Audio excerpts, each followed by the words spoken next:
I'd like to switch to introducing our guest today, and I can't think of a better guest for this course than Gordon Bruce.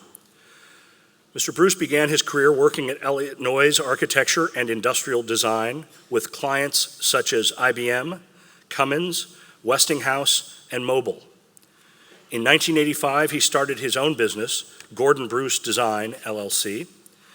Throughout his career, he has worked in Europe, Asia, and the United States with multinational corporations on a wide range of products: airplanes, office products, computers, medical products, interiors, vehicles, furniture, etc. Moreover, he has consulted with a wide range of clients such as IBM, Mobil Oil, Polaroid, Siemens, Samsung, Porsche Design, General Electric, etc.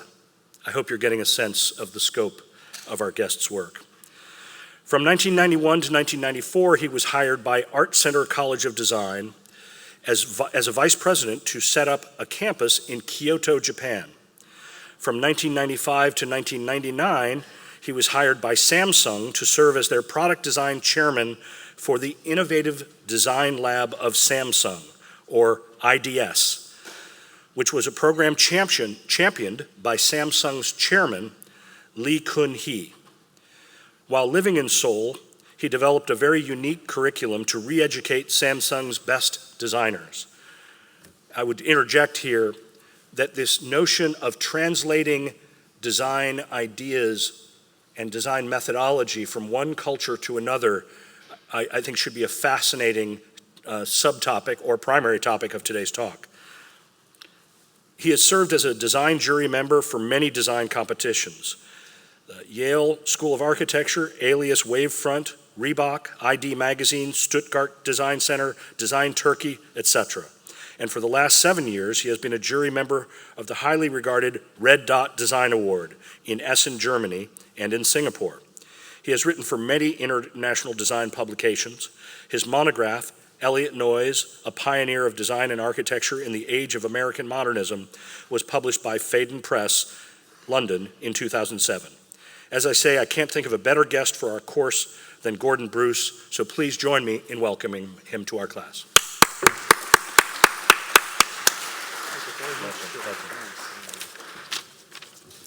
Well, good morning, everybody. Thank you for having me. And I've got a lot to cover basically in such a short time, so if there's time for discussion afterwards, I welcome that. So I may be a little bit brief in some of the topics I'll cover, but at least it will give you some food for thought. So I am really talking about understanding design, and I'm an industrial designer, as George said, 40 years, and a range of products from big to small to very complex to very simple. I started with designing with the Noyes office some really interesting products with teams. This was not just all by myself, but it was a team effort. What we call office products, scientific instrumentations. We even did a lot of corporate aircraft for Mobil Oil and also for IBM. Sewing machines, supercomputers, the thinking machines, CM2, which was the first massively parallel processor developed at MIT by Danny Hillis. Worked with my friend who's in the audience, John Crane, who was the worldwide director of Polaroid for many years. I worked with Porsche Design, designing golf clubs. I don't play golf, but that was a positive thing because I didn't bring my problems to the solution. Worked with a company called Human Scale in New York, doing some office ergonomic furniture. And I worked with Moshe Safdie here in Cambridge or Somerville. He designed a library for Salt Lake City, and so he hired me to do all the furniture for that particular library back about 10 years ago. So I do work for a lot of companies throughout the world. My introduction to that was really through Mr. Noyes, because that was really the first time I got the chance to work for a multinational corporation, and I learned a tremendous amount from that experience. My office is down in Connecticut, not too far from here. I only have one employee, so I keep it lean and mean, as I say. And I work with other consultants that are good friends of mine when I need it, and likewise the other way too. I went to this school, as George said, Art Center College of Design in Los Angeles, and at the time it was considered a risk school. It's where all the best automobile designers went to school, but it was a place where I learned to make good design judgments by using my hands and judging what I made with my hands with my eyes and three-dimensionality. And we had no computers, didn't use a mouse. It wasn't click, click, click, click. It was actually constructing things, and it was a very powerful process to rapidly prototype your ideas with your hands, not on a screen. And I have empathy for you, because this is what I looked like. I was a rock and roll playing hippie and designer when I got out and searched for a job, but none was found. So for about a year, I was doing what we call paste-ups for telephone books, and I would just do whatever I could. So, we all go through this process of getting out of school, and you're nervously thinking, what am I going to do? But eventually it works out. And what I always learned from my father was that you work for the best people. My father was an industrial designer as well, worked for a very famous person by the name of Henry Dreyfuss in New York City, who really brought into the design process human factors. And so I knew about Mr. Noyes because he was a friend with my dad, and I got to know him when I was just in junior high school. And I said, that's where I want to work. And I always tell students, make up your mind while you're in school where you want to work. And who is the best person you want to work for? Because those first 10 years are really an important part of your education. With Mr. Noyes, I really learned to think not with an industrial design mindset, designing things this size that sit on a table, but thinking in the broader scope. It was a very important lesson. And also, you'll see later, I mentioned Elliot was taught by Gropius at Harvard, so this whole idea of Gropius is total theory of design was a very important part of the Noyes practice. And Elliot went to Harvard and dropped out, wanted to go to the Bauhaus just when the Nazis closed it, and then took a 2-year sabbatical in Persia as a painter. And when he came back, lo and behold, there's Gropius and Breuer at Harvard. So if he had not taken that sabbatical, he never would have had these two great masters of design from Germany. Moving forward, then Elliot became the first industrial design director at the Museum of Modern Art. He was a major in the Army Air Force during World War II, head of the entire glider division, and which is where he met a very famous guy by the name of Tom Watson Jr., whose father started IBM. And of course, during the war, they didn't talk about personal lives because we have a saying, loose lips sink ships. So they went their separate way after the war. Elliot went back to MoMA and then had a business with Breuer. And he worked for a company by the name of Bell Geddes at that time. And he was working on the first electric typewriter. And who walks in one day but Tom Watson?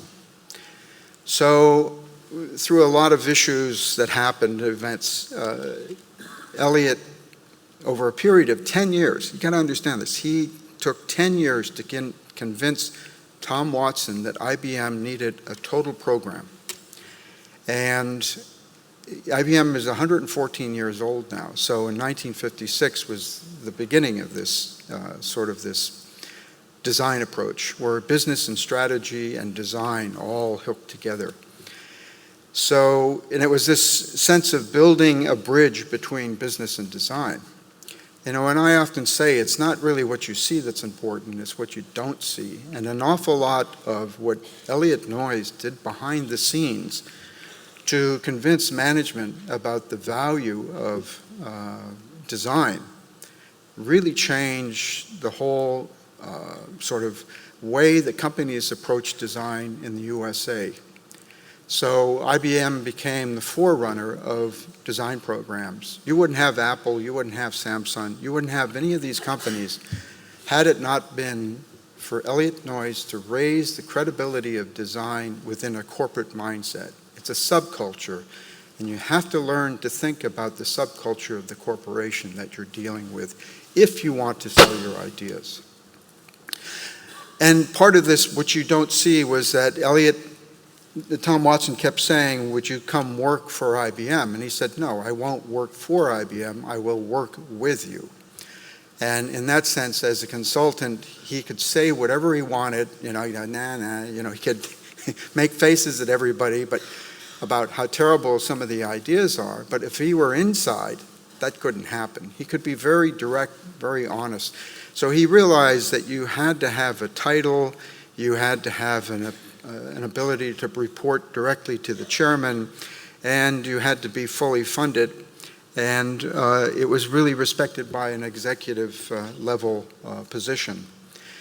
And the other thing you'll see here, he brought, typically, I don't know whether this is working. Anyway, you can see where it says design, engineering, right here, design, engineering, and marketing. Design in corporations at that time appeared way down here, and he said in order for IBM to work, you have to make an equivalency between design, engineering, and marketing, and then have a direct reporting mechanism through the director of communication to the chairman. And Elliot also had chairmen to work with here. So he was head of art procurement. He bought all the art for IBM. He was head of architecture, interiors, graphics. He would bring in the consultants to work with him, exhibits, product design, and also the education of management and designers. It was a huge, huge project. And no computers. And maybe 12 architects and 10 designers. That's it. So it's an amazing story to see how he was able to nurture this change that took place at IBM over a period of years. And to the point where he created design to be so credible that he got the backing of, here's a letter from Tom Watson writing about the value of design. And we talk about E to E today, end to end, or we talk about branding. All of this was done before any of that was in place. Nobody knew what branding was back in those days. Nobody knew what end to end meant. But Noyes was actually doing it well ahead of everybody. And then he wrote a 21-page handwritten paper on the entire design program. Very simple. And you can see with the yellow little tabs there, that's real cut and paste. Again, no computer, just paper and pencil and clear thinking. And out of this is just an example, he was talking about what is the character of the company, something that evolves from inside out and not applied from the outside in. So he saw IBM as adventurous, progressive, interesting, human, really important, advanced, flexible, able to grow and change, creative, and up-to-date and modern. So these became sort of key words that he felt were really important to evolving a true character within the visual expression as well as the way the company behaved. And at the center of all this was the fact that user experience was most important, understanding people. People say you got to understand the customer, the user, but you have to understand people. And I see a big distinction between this, because then it gets into cultures and subcultures and all of these other behavioral aspects that make people interact with ideas in different ways. And this is a picture actually of Elliot when he just started working with IBM, and you can see this lady sitting at a desk who was a secretary, and they were doing some very early fundamental research about the reach of these people. And the machine should be within reach. I mean, that just makes sense. Now this is a very highly thought of practice with human factors and ergonomics. But if the product does not fit the use of the person, it's no good. I don't care how pretty it is or whatever. So Elliot eventually got Tom Watson to see this was important. And in fact, he was very famous for saying, good design is good business. And this has become quite a mantra that's carried forward. And even throughout IBM's evolving history over the last 113 years, it was not a success based on one product at a time. It was a success based on a system integrating design with all the stakeholders. That's why you had all of these stakeholders at the same level. You had to have agreement. So this is what IBM looked like when Mr. Noyes started, and then this was the transition 20 years ago, or 20 years later in 1972. Now, Elliot also believed in using the best consultants. Mr. Noyes, and I find this a really, truly I respect people that understand their limitations. And Elliot, I believe, felt that he could do certain things, but then he would need help from the outside. And he had a wonderful capability of recognizing who these people should be. So he brought in Charles Eames to do the films and the exhibits, and they would work together. Actually, this is Mathematica, which is, I think it's somewhere here still in Boston. Besides Charles Eames, you had Paul Rand, who was a cantankerous curmudgeon, very interesting guy, but an absolutely superb graphic designer. And of course, tying the graphics to the products, and I'm not even showing the buildings, the interiors, or the fine art. All of this worked together. There was a coalescing of all of this cultural, or all of this character that was being expressed in one form or another by the best, and it was about excellence. It was not a cookie cutter. It's about sort of a freedom to explore what was the best. And he left that up to the best people. So besides IBM, Mr. Noyes was responsible for Mobile and Westinghouse and Cummins, and became a very respectful person within the design field on a global level.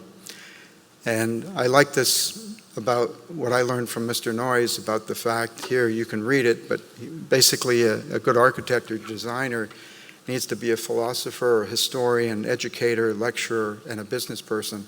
Because when you're in the field, you are always educating. It's really, really important that you understand that you're going to constantly have to push your ideas by using some form of education, by selling your ideas. And as George mentioned, I wrote a book about Elliot, and the reason I mentioned Mr. Noyes is that this carries me forward.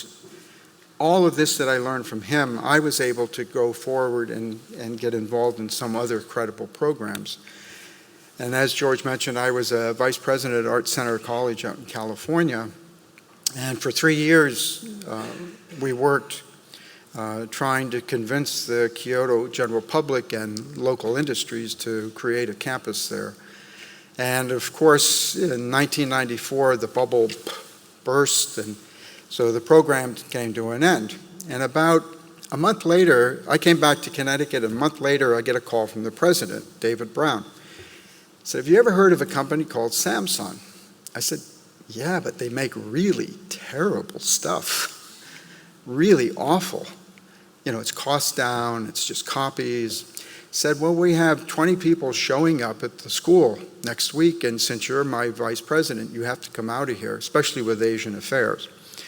So the background to all this was that Chairman Lee, who's a very powerful person in Korea, was really interested in design.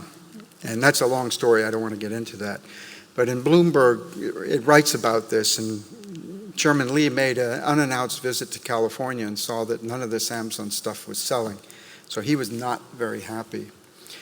So his next step was really to write a booklet that was an internal document that was trying to change management, how they think. trying to change a 2,300-year-old culture to think differently is really impossible. But you can see his goal here was to be a leader in the 21st century. So this was really about quality and humanism. It's an amazing book to read, and this is what really sold us on the idea. So before we got involved, he had given out phones, the latest phones, to his friends for Christmas presents, and he got all these complaints about how terrible it was. So he went down to the factory, and he ordered that 150,000 phones be put into a pile in the middle of a field. And then he made 2,000 staff members stand in a circle, and he lit all the phones on fire. He says, "Your products are terrible." He says, "If you continue to make bad products, I'm going to come back here and I'm going to burn every product and make you stand in front of it again." So he was really angry about this. So he realized, I think, my belief, that he was able to get the young people to change. The older people were in the management system, and in China they call it guangxi. There's connections and things, and it's a very difficult thing to change. So we were hired to go to Korea, and just to give you an idea of how serious this was, we had the chairman's, oh, it's not playing, huh? Oh, sorry. We had the chairman's helicopter. This is the chairman's helicopter, 13-passenger helicopter. And we ran around Korea seeing all of these places. And only by understanding Korea could we really help them.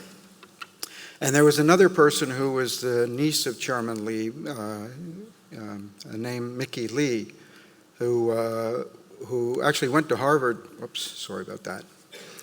And she was incredibly interested in building a whole new design education within Korea. And this was the other gentleman with the white hair, was Miho, who was head of the graphics program. So we spent our time going to religious sites to understand Korean Buddhism. We went to the original chairman's house to experience sort of the original chairman's idea of the way he lived. We went to see the largest shipbuilding yards in the world. We went out and we enjoyed music. Chairman Lee loves dogs, so he collects 250 dogs. And he loves race cars. So, sorry it was so noisy. So we got to really experience the culture and really try to get an understanding. I would go talk to antique dealers. I would talk to people that had a sense of history and whatnot. But you need to know this, how to carry yourself forward. You have to know where you came from in order to move forward. So we would even have these very boring presentations about, how wonderful industrial design is. But I soon realized that this was a lot of nonsense.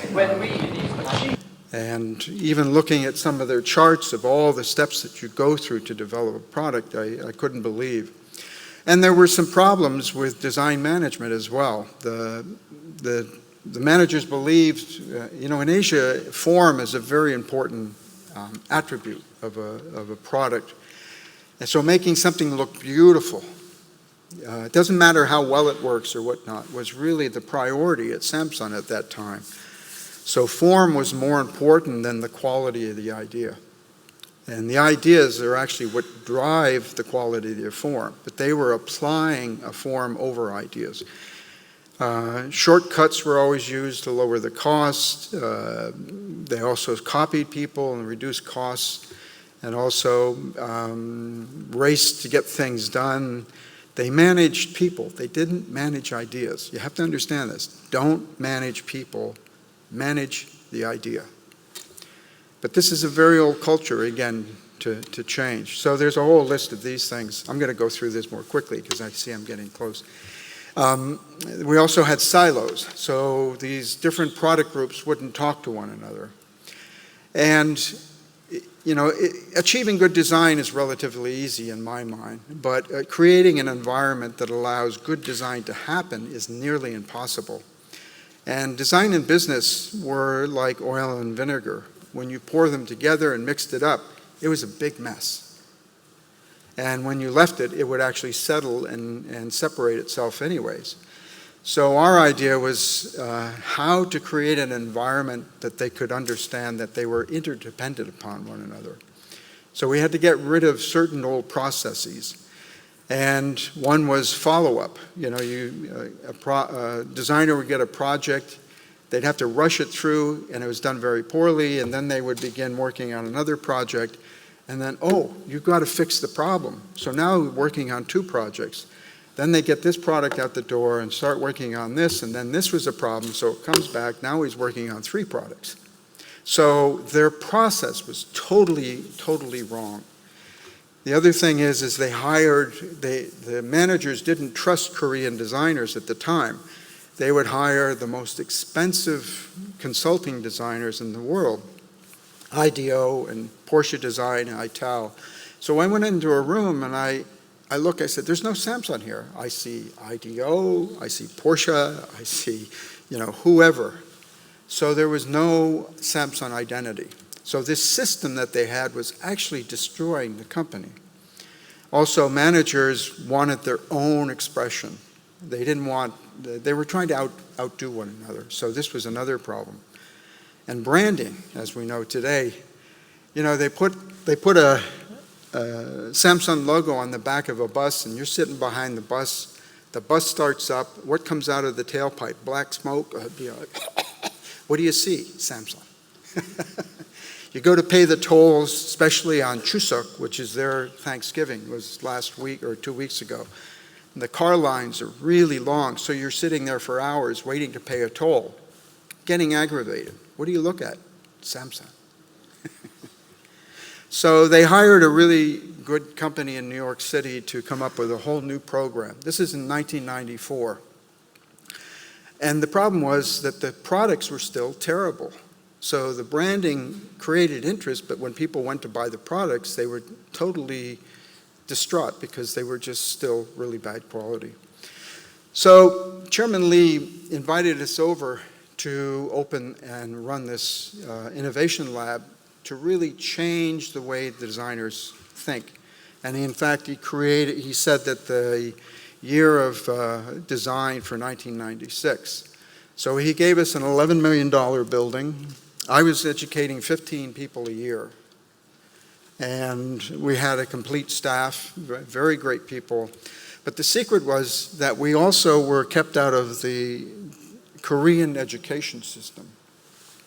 So we were allowed to develop what we felt Samsung needed, and not what the academics in Korea at that time, who had no global experience or working with multinational corporations. So this bubble actually was quite a powerful thing.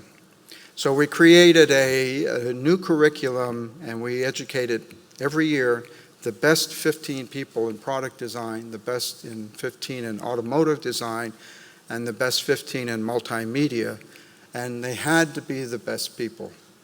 So what we did really was combine multimedia, which was really software, with the hardware people, because if you don't understand how a hardware product works from the standpoint of the software, how can you design the hardware? And if you don't understand how the hardware works, how can you design the software?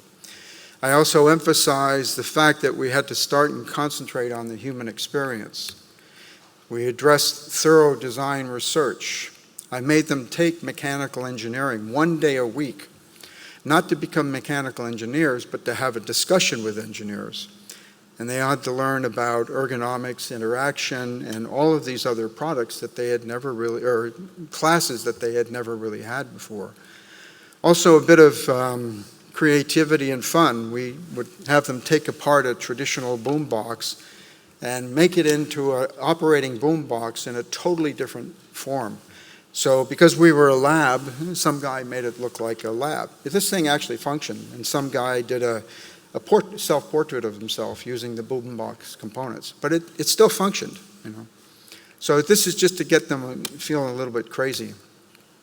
Then I wanted them to understand social responsibility and understanding people. So I gave them projects of the guide dog harness.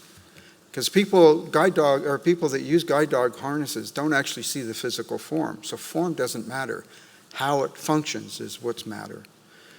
So we made, talking about empathy for users, we made these designers wear blindfolds and for 2 hours walk in Korean traffic, which is very dangerous.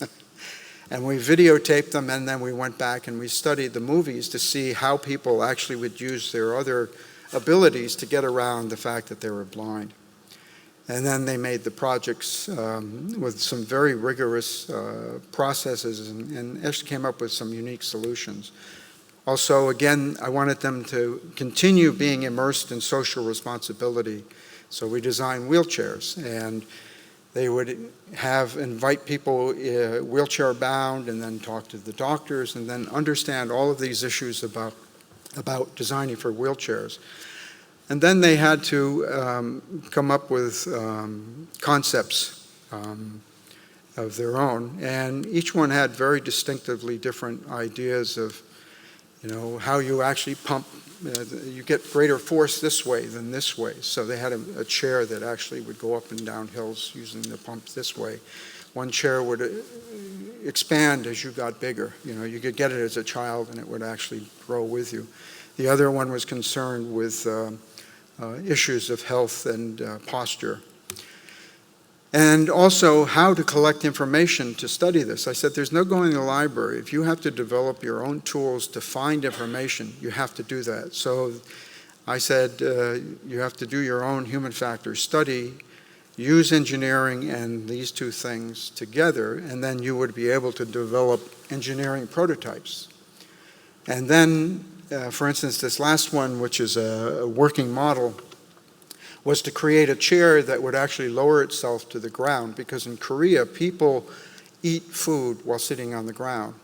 And if you're not on the ground, you're not part of the social fabric. So you're like a sore thumb just sitting up in the air. So this particular machine or wheelchair would actually approach the issue of cultural relevance and making it suitable for a particular culture. And then you make it look nice. But that's the last step. So reprioritizing all of this was important. Trying to get them understand how to create a design identity across the whole spectrum was another important thing we had to do.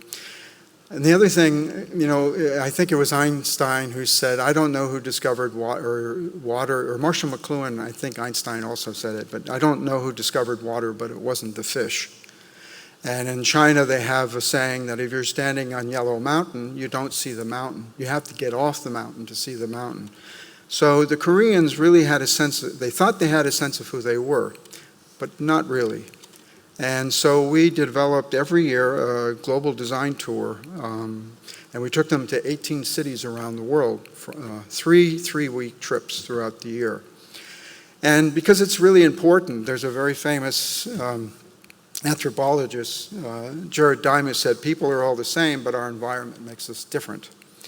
And so cultural philosophy shapes design character and expression, and vice versa. Design has an influence on your culture. So I wanted them to see the bigger picture, look at, on these trips, these travels around to different cities, understand the environments that create the capabilities because of the materials there, they create the history, they create the culture, and they create the values within the culture. So thinking bigger like this actually gave you a better advantage of really hitting the market with, or the target with your idea. And it's also important to understand the local knowledge. You know, in USA, the cricket is a pest. In China, it's a pet, and in northern Thailand, it's an appetizer.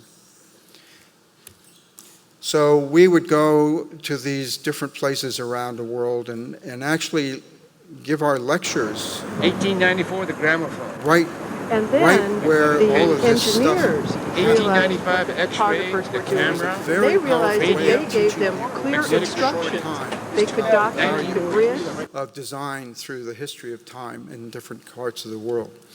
I also had to, 3 times a year, explain to top management, that's the CEO of Samsung there. These were really top people about the value of what we were doing, and then also help them to evolve a strategy for taking their ideas to market. Here in Boston, we created a sort of an extension design mentor intern program, and we took the best designers every year and sent them here to Boston and some to California. And so Fred, my friend Fred and John Crane are here. John Crane used to be the design director of Polaroid, and Fred Noyes has an architecture business, and then Design Continuum. So these 3 people acted as mentors. And this guy is head of design for Samsung Europe. He is head of mobile phone in Japan, and he is head of all digital camera products for Samsung. So many of these people came over here afterwards, and now they're all the sort of the leaders at Samsung. Also, there was a design award given by Chairman Lee, and they started winning design awards, and this was the first phone that actually got recognition by a Korean designer for excellence in Germany. Now, we also helped them with establishing a better structure to how design worked within the company. We helped them break down these silos, so now that there was cross-fertilization between the different product groups, there was a publication about inside Samsung about the importance of design so that it became part of your heritage. And again, these people were moved around the world to become different design directors. And so Samsung went from a form-driven company to a culture-driven company that actually embodied design as part of their culture. They won many awards, a lot of recognition. It wasn't cheap. It cost each student $160,000 to be educated. But Samsung made billions and billions and billions of dollars back.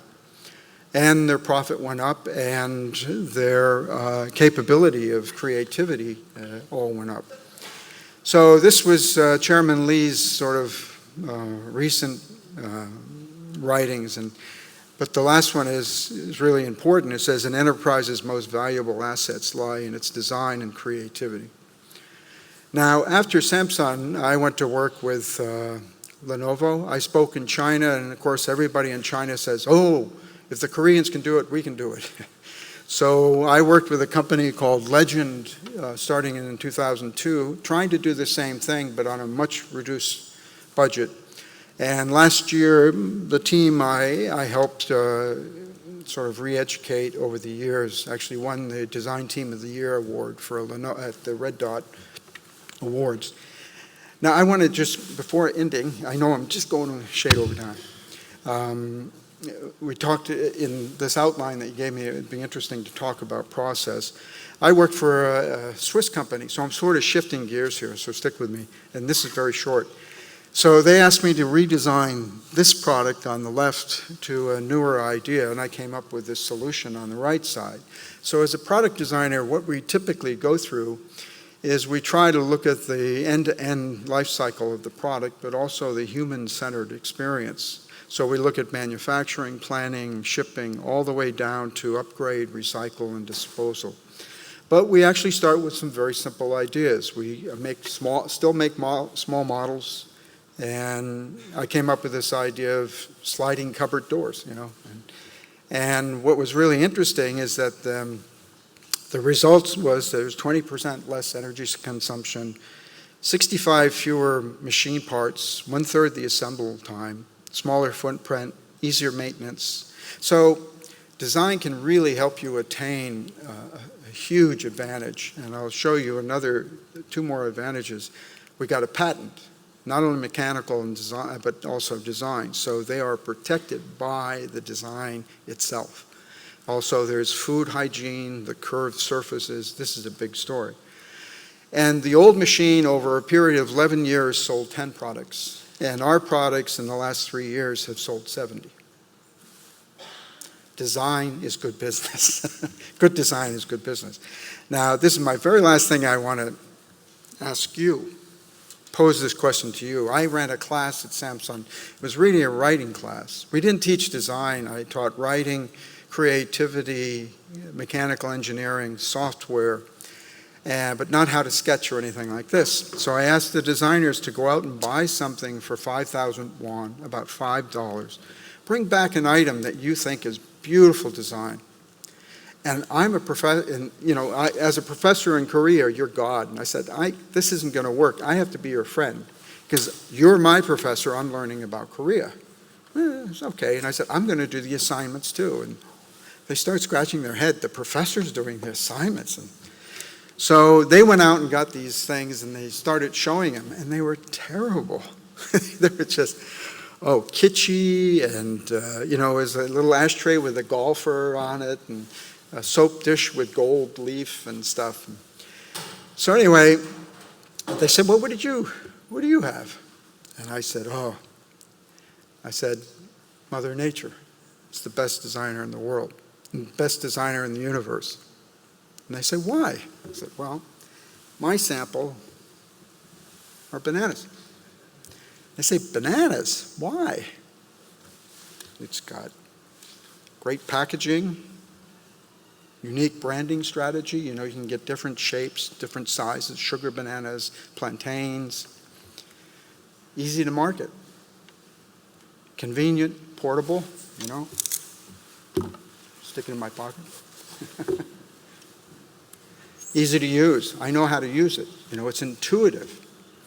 I don't need a manual. Yeah, it's intuitive. I know I don't eat the banana this way. It's biodegradable, ergonomic,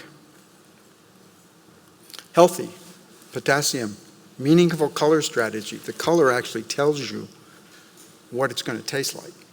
In nature, color has purpose. It's not, Mother Nature didn't say, I like yellow, I'm going to make the banana yellow.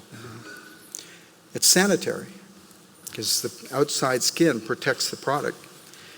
Modular and customizable, basically how you select how many you want to buy. Easy to manufacture.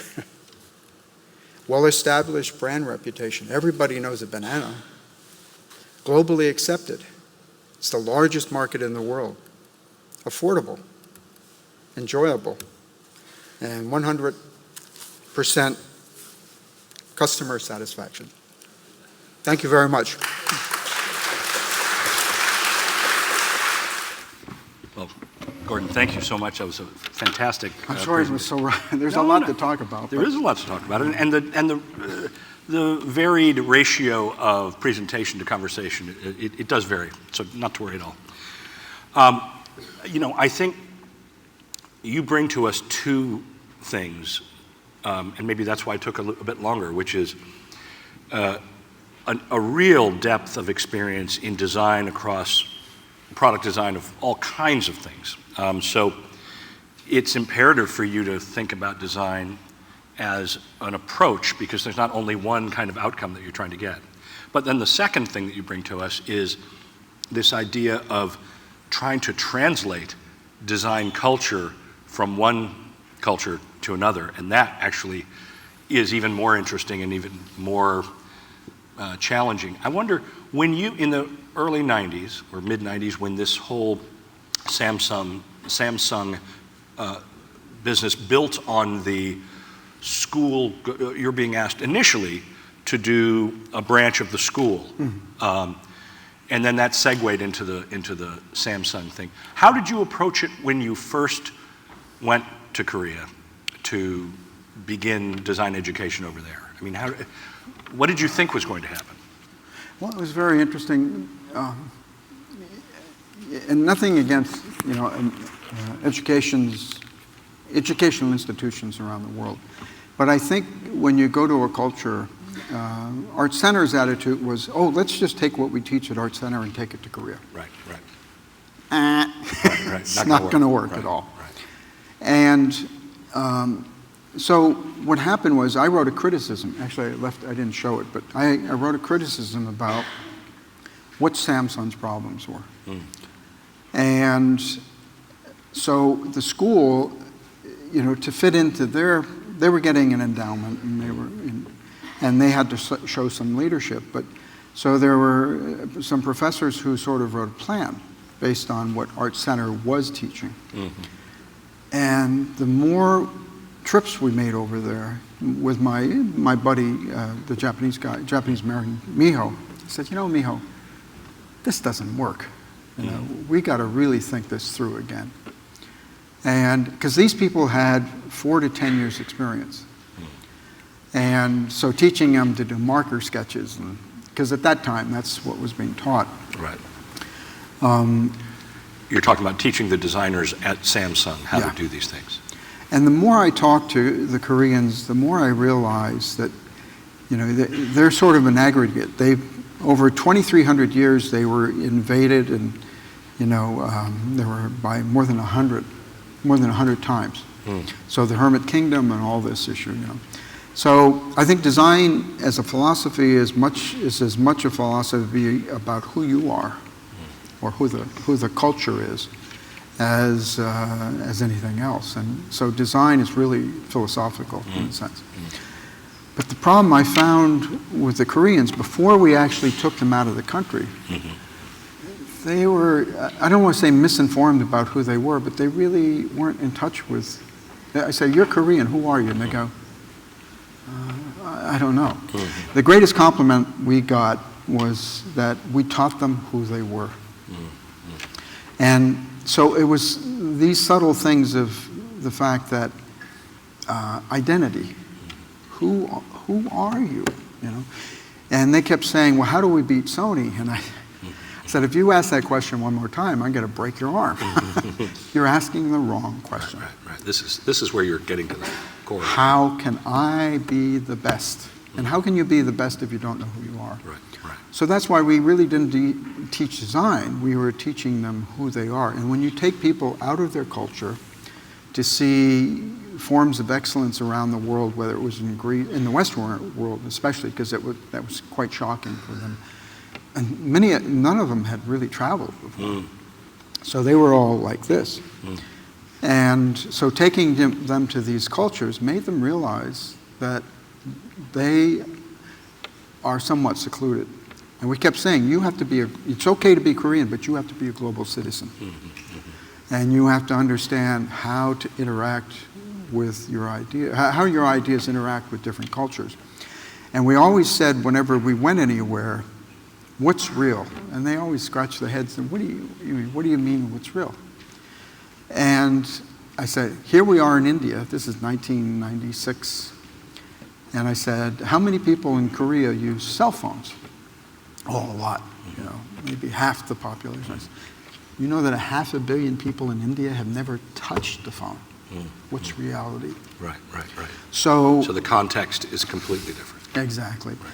And another very interesting thing that came from this trip was we went down to Mexico City and we took all the designers up to the top of the pyramids.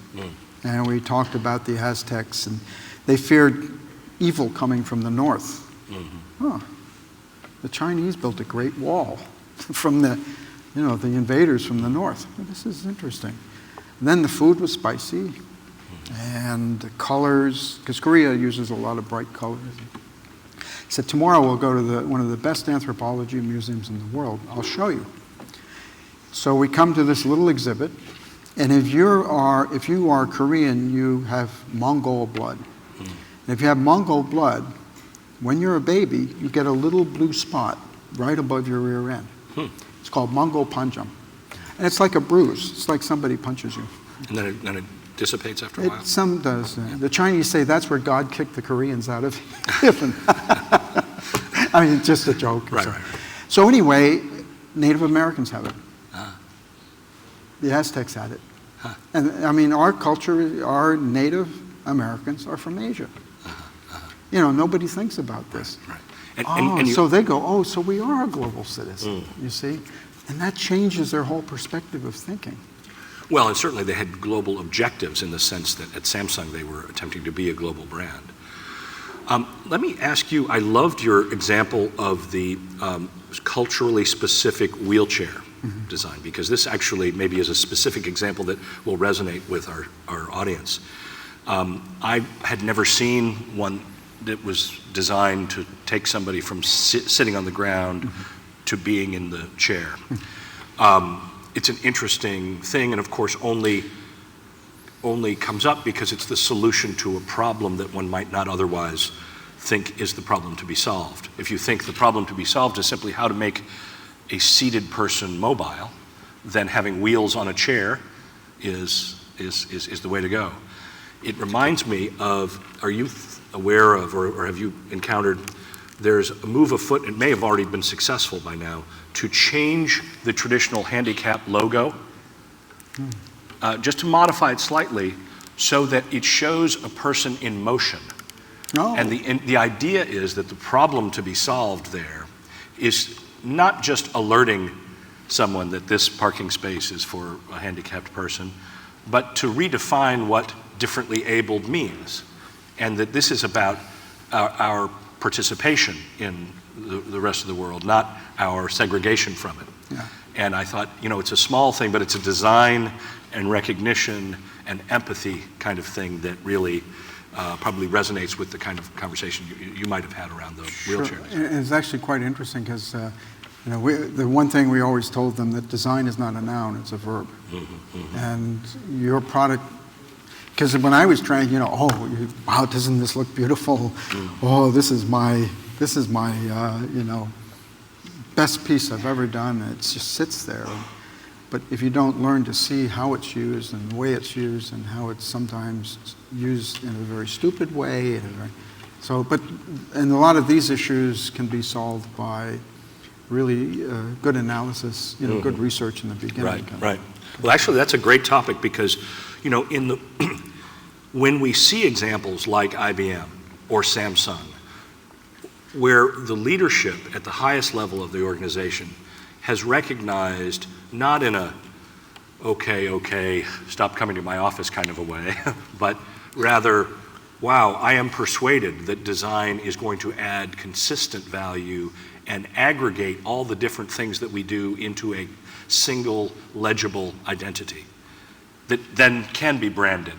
Yeah. But the idea that the actions, the products, the culture, the values of an organization are among the many variables that can be synthesized in design, I think that's the message I take away from, the work at IBM in the early days, which included some of the best designers in the world. It's sort of amazing that I guess that Noyes was able to corral them all in service of the same enterprise. And, Sure. and I would add, I wonder what you think about this.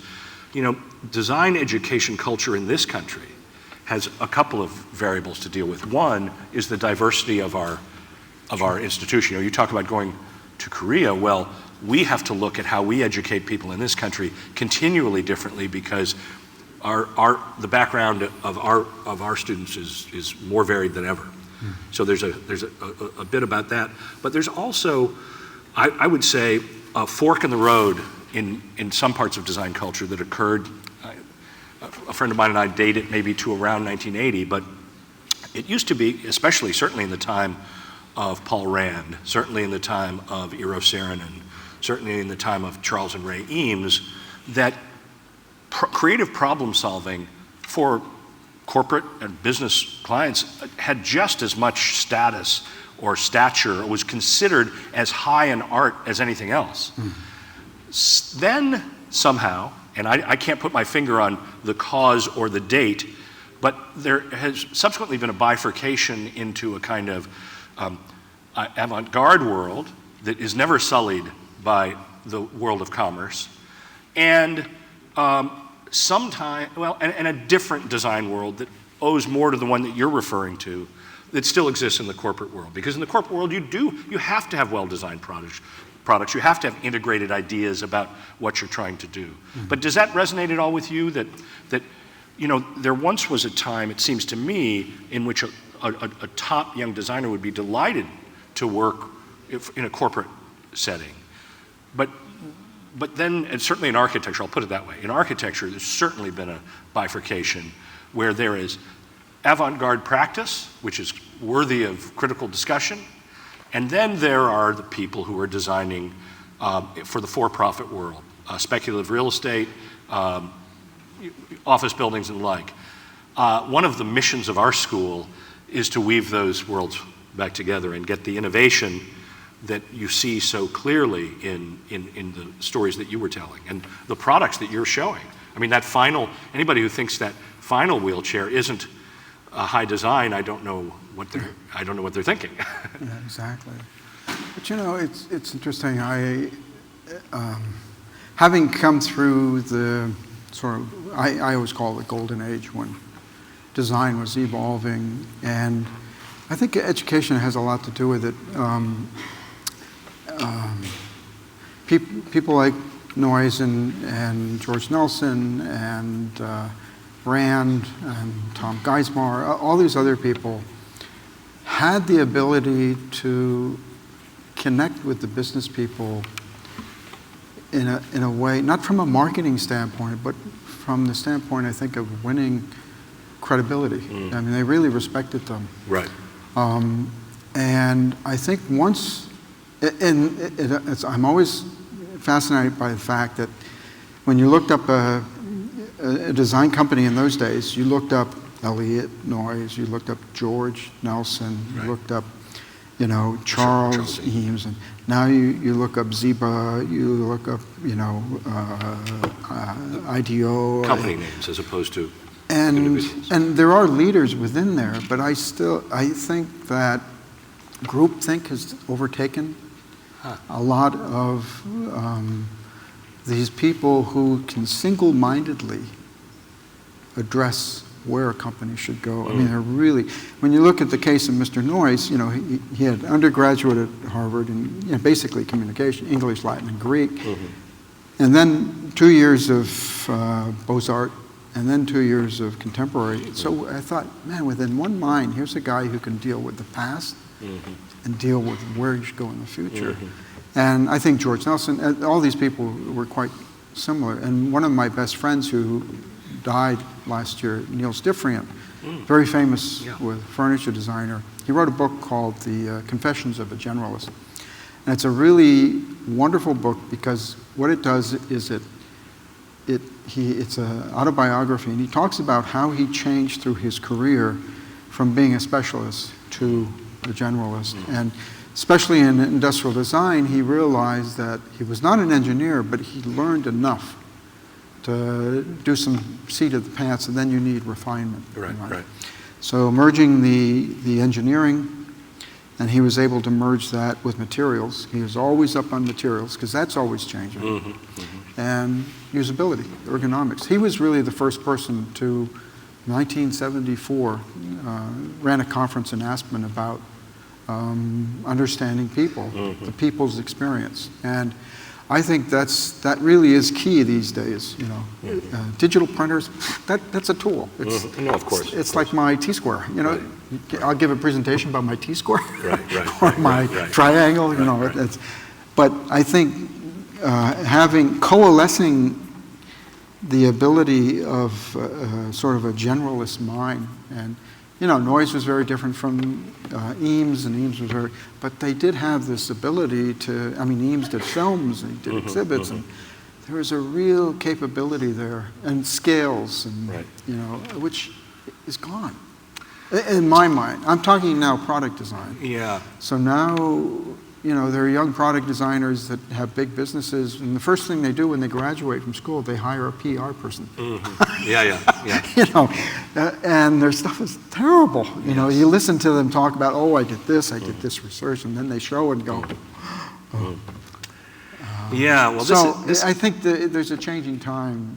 It's funny though. One could just as well maybe make the case in a way from a different point of view in reverse. I think about in architecture now, we have on the one hand the so-called genius architects or the star architect. Star architects. We have star designers. For whom the problem to be solved, it seems to me, is market separation. The problem to be solved is a communication or public relations problem. We're building a $1,000 a square foot condo building in Las Vegas. We need your name to separate us from the generic $1,000 a square foot. I don't think it's really that expensive in Las Vegas, but in New York it's like $4,000 a square foot. But what that really means in a way, and we could have tragic thoughts about it if we like, but what that really means is that designers are understanding the problem to be solved. They're just solving different problems. It may have been that in the late 40s and early 50s there was a real coalescing around what the post-war world opportunities were, and there was much greater respect, perhaps, for the leadership of big companies. Mm-hmm. I think there is still now, but I don't think it's exactly the same. So that veneration that you imply might have been felt towards a Tom Watson at IBM by a Paul Rand or Elliot Noyes. I'm not sure that is the same thing today. They might be clients, but they're not necessarily venerated. Yeah. But on the other end of the scale, trying to train, as we do in the School of Architecture, trying to prepare people to be creative problem solvers around issues that are scalable, not one-off, but like a product designer, trying to solve problems that really exist, as I like to say, solving problems that people actually have, which it turns out is a real distinguisher for an architecture school. Sure. Because a lot of schools solve problems that nobody has. Yeah. So this question about the state of design culture, I think, is complicated and not entirely clear. But I do like so much your distinction of tools versus problems to be solved. Certainly, that's for sure. Sure. And as tools get more capable, that just ramps up the need for people to be clearer about what it is we're trying to do here. Sure. I know a lot of young people who, frankly speaking, they just run circles around me when it comes to the computer and software. But they often come back to me and said, why do I do this? Right. And it's not that I'm saying I'm better in any, it's just that we grew up in different times and we had different focuses. And we had a discussion at a dinner last November about this idea of the hands, not really being, making stuff, rapid prototyping. And how important that was, just this judgment of rotating something, in front of it, but to actually make it by hand. And I talk about one of the true strengths of China that I think that they have lost sight of, and not everybody, but if you go back, and I'm no expert on Chinese history, but there are certain periods that I really respect. In the Northern Song period, where they did these incredibly beautiful ceramics, and you could see that there was I call it spiritual investment. There was you knew that this ceramic artist had the absolute skill to make these incredible shapes. And I always think about us being a pen or a pencil culture and there being a brush culture. And I think some of these very simple things that we tend to ignore actually are very interesting clues about the difference between the cultures. So I'll talk to calligraphy artists, and you can see when they do this, there's something from here and here that comes down the hand, goes down to that little thing, and it's just, and they're pieces of art.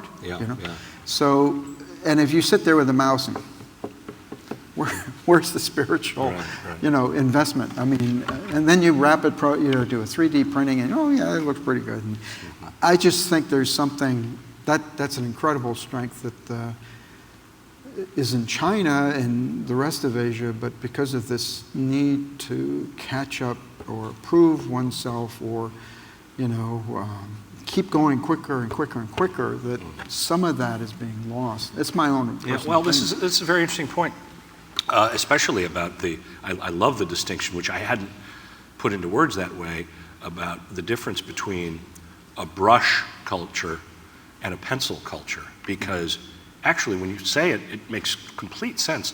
When I took students to China in 2010, I remember we were at a place called the Nationalities University on the west side of Beijing. It's near the National Library. And our students, the architecture students, were taking a calligraphy class. And I stopped in and I said, sure, I'll try. And it never has anything seemed less natural to me than that. What I mean is, I realized that my motor skills were not, my brain-hand connection was not geared towards doing that, a kind of single, naturalistic but intentional gesture. Sure. And as opposed to scribbling things down, erasing them, adding, I think about the drawings, for example, of the great Italian architect Francesco Borromini, whose drawings are so exquisite, but they're incredibly additive. They're not, in a way, reductive and synthetic the way an ink drawing is. You get 4 strokes. If that's not the one, well, then try again. Right. This was instead, I'm going to spend 4 days determining the actual shape of the Church of the Four Fountains in Rome, San Carlo alla Quattro Fontane. The plan drawing of which is one of the most beautiful architecture drawings that I'm familiar with in Western drawing. Wow. But it's so different.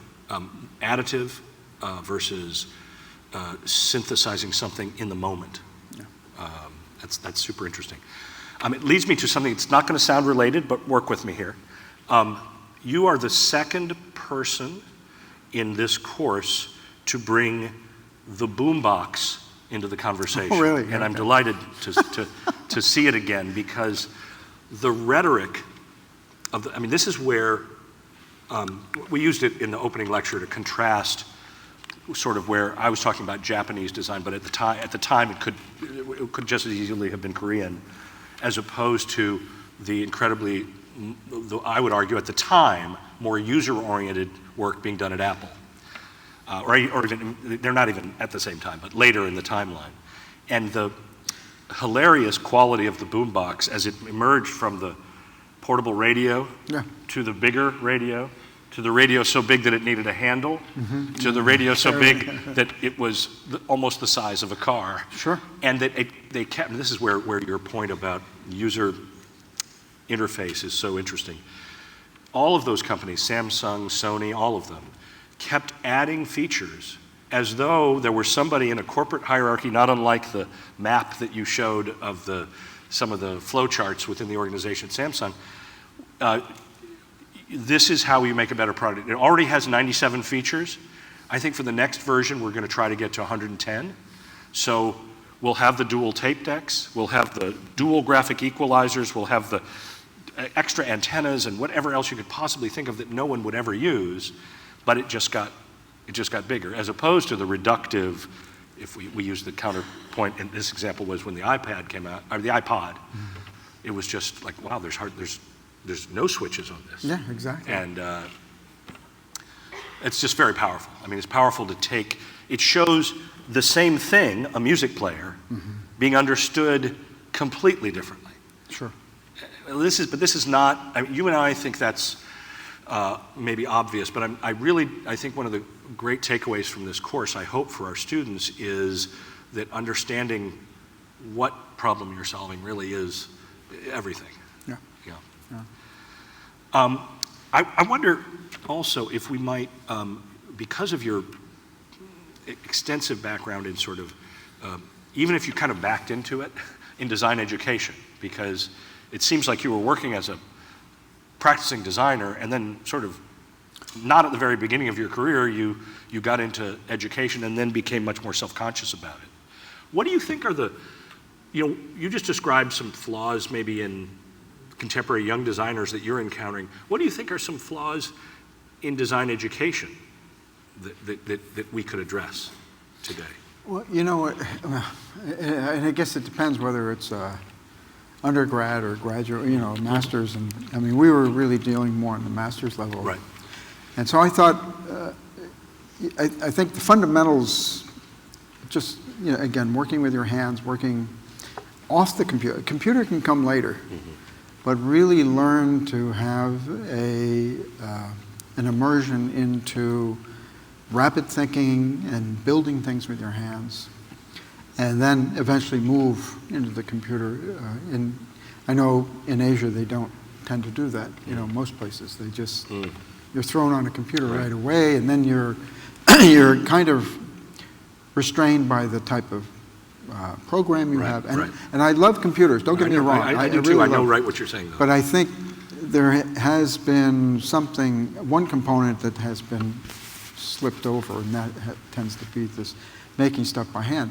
The other important thing I think about doing that is it really forces you to think in a simple way. I can't make a compound curve. I can't make this.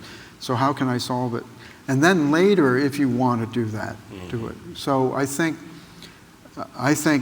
there needs to be a greater integration and a smarter way of using these different tools that we have now, and knowing when to use it, when not to use it. I think that's a big problem. And I taught at the University of Illinois in Champaign, Urbana, and I said I'd do it under one condition. I'd do one project for the semester, just one project. I didn't want to do, So we did a designer's workstation.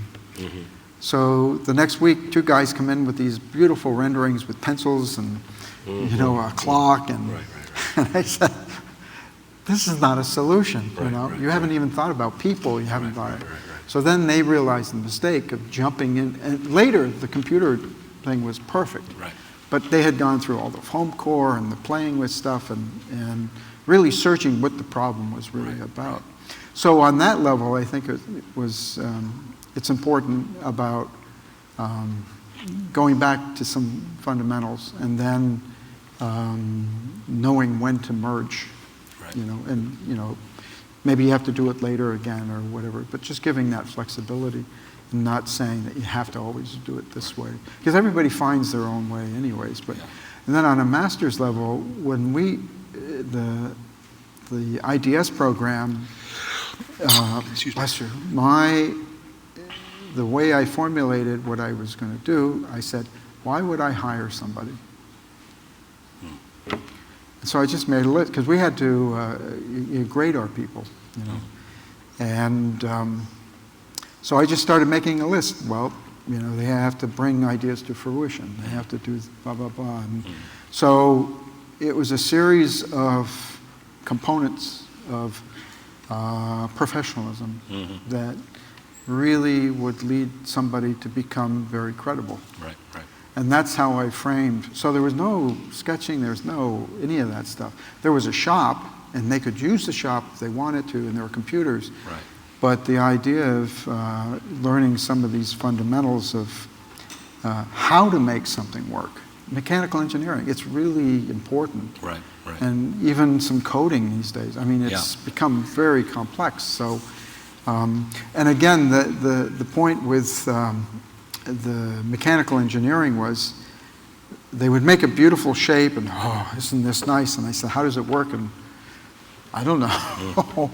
And what they would do is they'll come up with an idea and they would give it to the engineer. And this is in the real practicing Samsung. Beautiful thing, and they give it to the engineer, and then 2 weeks later they get something totally different back. Because they didn't know how to do what the engineer really needed to. And it also gave them the ability to converse. So things like that. I mean, that's a long list of stuff. No, you know what? This is a real challenge, because not only do we try to make clear the value of design thinking to people who are in a lot of different disciplines here at the university, but we're constantly trying to improve the quality of our own undergraduate design education within the School of Architecture. And it's a challenge in this day and age when the access to tools is changing so much. But I think you're totally right. I think when it comes to, we've just actually had a studio meeting about this recently, the importance of small hand sketching, small idea diagramming. If you're not comfortable doing that, it's like the notes before you write the paper. if you just get on the computer and you just start typing your paper, and you just say, how many words is it supposed to be? Okay, I'm done. By the way, when you print it out of the laser printer, it looks just as finished as that workstation you described in Illinois, right? Which is, that looks like a well thought out project because it looks like a final presentation. Yes, I know, but I did that without any of the actual thinking. And that is obviously a problem, and we have to, the more quickly things or ideas appear to be fully cooked, the more troublesome it is in education, because it's actually, we were joking about the transition from the quill pen to the typewriter, et cetera, and how there's always angst at every step in that transition. But and a lot of it is manufactured, but some of it, there's something to say about it. In other words, it's true that when you went from the quill, I never wrote anything with a quill pen, but I assume that when you went from the quill pen and this continuity of writing that you probably did with that to the clitter clatter of the typewriter keys, it was a different, it probably had an analogous different way of working, different way of thinking, maybe different level of reflection, I don't know. The fact that we can always edit things in an instant on the computer means, as you were suggesting earlier, that the amount of thought that went into your draft before you typed it in the typewriter, that doesn't happen now, because you really did have to have your story straight. Sure. If you were on page 14 of your essay on a typewriter and you realized that, I was supposed to include that clarifying paragraph, that's back on the third page, it's a problem. Yeah. Yeah. So the form and the content of these things affect each other. A little bit different, but I remember years ago hearing Margaret Mead speak, and she was talking about the effect of technology on our society, and often we overlook some subtle things that don't seem to be important. And she talked about a drive-in movie. You take your kid to a drive-in movie the first time, and you see these giant and people out here probably don't know what a drive-in movie, but it's a large projection, and you used to sit in your car and watch these movies. And she said, nobody ever thought about the effect on a child of seeing these giants in front of them, and Right. and the sort of these subtleties.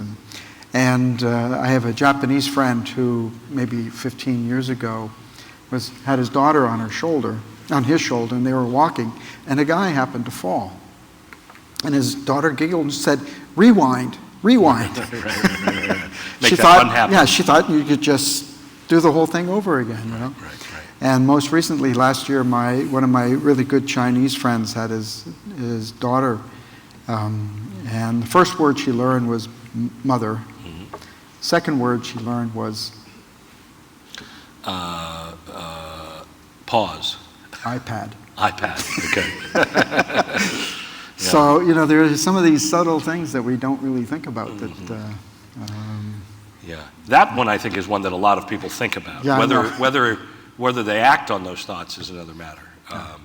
But certainly understanding the consequences of being such a screen-dominated culture now is something that we're obviously actively doing as we go, as we race down this route. It's already cliche to talk about how young these products are and how brief yet intense their influence has been on our lives. Sure. I think the iPhone is 2007. Yeah. I think the iPod was only like 2000. Yeah. So it's all happened. But always something really interesting here. This has to do with Samsung, and it's my opinion. One reason that Samsung did very well was the fact that Chairman Lee realized that if he had stayed a domestic company, he would have been against LG, Hyundai, Daewoo, and other Korean chaebol that had this ability to produce all this stuff. So he realized you really do have to go global if you want to grow. So Samsung was making still their designs at that time weren't very good, but they were making televisions, especially when they came out with the flat screens, and $5,000. How many people could buy a $5,000 thing? Also, I can't I can't hug my television. Right. I don't go home and hug my refrigerator and say, oh, what a nice product. It's something that fits in the hand. Right. So if this becomes part of the strategy, Right. start small. It's what Apple did, the iPod. Right. So what happened with Samsung was that phone I showed you. Yes, I remember it. It was sold by Sprint. And all of a sudden, all these people in America are using Samsung phones because you can afford them, you reach the masses. And I always talk about the importance of understanding the power of this. And I always say that when you're born as a baby, the first thing you feel in the world is on the butt, right? It's a hand hitting you. Right. And then your mother holds you with her hands, and your father sort of holds your hand walking across the street. You feel safe. Or pats you on the shoulder. Right. And then I remember my first girlfriend, and I got up the guts to hold her hand, and my heart starts going like this, This is really an amazing receptor of quality. So when I was working with a company in China called Changhong that was they make very sort of low-end products, I said, don't put your money into the TV, put it into the remote. Yeah. Interesting. This is where people feel it. So we came up with all these ideas of having a camera so you could take a picture and then have it on the TV, and no buttons, just a trackpad and all your nomenclature. So you just made one remote. Yeah. Then the marketing guy said, oh, no, we need a lot of buttons. It's very competitive. You got to keep up with the neighbors, So if you got to have, and this comes down to a Chairman Lee, comes down to a Stephen Jobs, comes down to a Dr. Land, Morita from Sony. And if you don't have this respect of business people that work closely with design, that's the other big problem. That's a whole nother talk. I mean, Right. So this is what Mr. Noyes was very good at, and I think tended to lead everybody on this, was how do you communicate with business people? Right. Well, that maybe is a big takeaway. That's a huge thing. Why don't we finish up with one or two quick questions? We need to wrap up pretty quickly. What are the advantages and disadvantages for working with and not for a company, and is it recommended? Okay. Did you get that? Sure. Yep. So, by the way, these are student questions coming over Twitter in our super advanced course delivery system. I think the greatest, it depends on timing. It used to be if you went to work for IBM, you had a lifetime job working on really, really interesting projects, and that's kind of gone away. Right. But I always advise students that, as I mentioned before, try to identify a place where you can go to work for 10 years, 5 years, 10 years, really to learn about the business side, learn about more in detail about specific products, but it has a really high reputation. A company like even Nest, that was bought by, I mean, there are small companies making fantastic products today. Right. And I think that's the greatest advantage because it gives you credibility. Right. When I used to go talk to some people, I say, well, I work for Noyes, and they say, oh, you don't need to show me any portfolio. Right. So working for a great company gives you that ability to build your credibility. It's totally, it's a great point. I'm so glad you said it out loud because when I got out of undergraduate school, I was kind of a big fish in a small pond. And I didn't really know what I was going to do. I graduated from the University of Tennessee in Knoxville, and one of the guys on a former CRS architect, Caudill, Rowlett, and Scott, of that same era, happened to be on the board of our school, and he was at my final review. He asked me what I was going to do, and I said, with the foresight of a young undergraduate just about to finish, saying, I don't know, very convincingly, and he said, well, I do know. You're going to make a list of the 10 designers you admire most, the 10 firms you admire most, and you are going to apply to work at each one of those. And I thought, I am? I mean, wow, that sounds like a great idea, but I wasn't going to do that at all. But it changed everything. Sure. And your point, I think, is very well taken, that especially when you get out of school, it really does matter who you work for. This is sidestepping the question, should you work for or consult with, but you get the credibility to consult later Yes. by having your reputation be associated with leading very accomplished people. So I think that's exactly. a fantastic bit of advice. Yeah. You know what, they've got something coming in right after us, so I think maybe on that outstanding bit of advice, we will leave it there. But I want to thank you, Gordy, so much. Sorry, I took up so much time. Not at all.